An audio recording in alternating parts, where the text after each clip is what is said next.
You're watching Las Vegas Now with Courtney Perna, Lindsay Simon, Kendall Tenney, Mercedes Martinez, and JC Fernandez. Hey everyone, welcome back. Well, want to improve your life? Take Michael Jackson's advice and start with the man in the mirror. Or woman, doesn't really matter.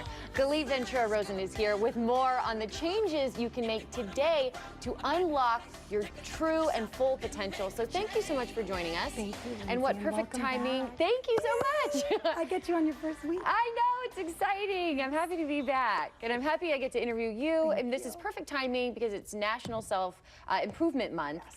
So what are some tips that you can give us on how we can better improve ourselves? The first one that sometimes is the most basic and we never think about is learning something new.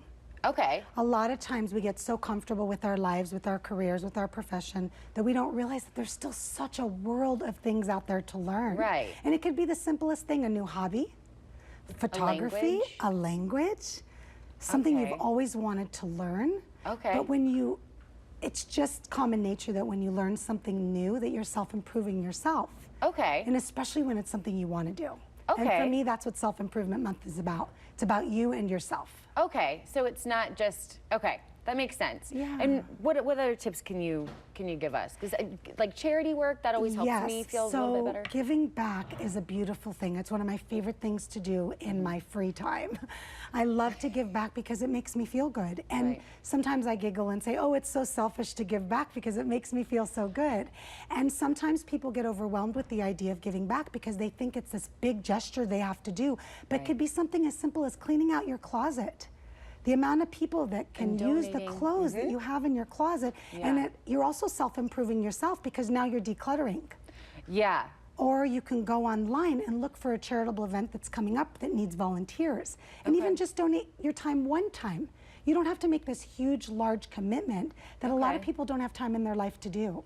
And then let's talk about goal setting, because I know that's a big part of self-improvement. Yes.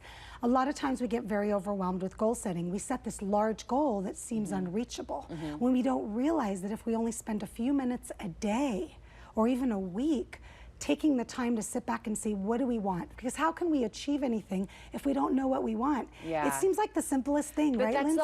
that's the hardest part, is figuring out like what exactly do you want. Yes. And finding out how to get there. Yes. Do you believe in vision boards? Would you say do. That's okay? I believe in vision boards, and today you can do online vision boards that are screensavers. There are apps you can download on your phone to make collages.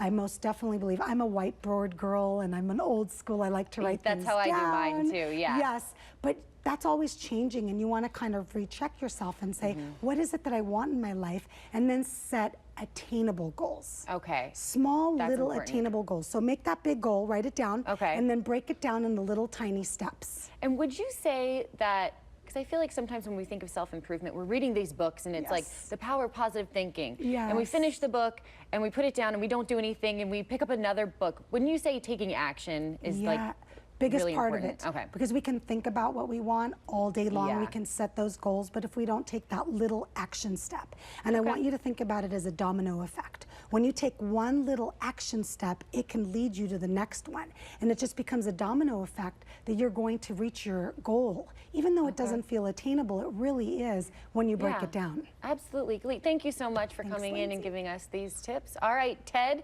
what are you going to do to self-improve? What are you going to do? You know, I feel better already. You're already just good. that alone, I'm pumped now. Seriously, we need you. We definitely need you. All right.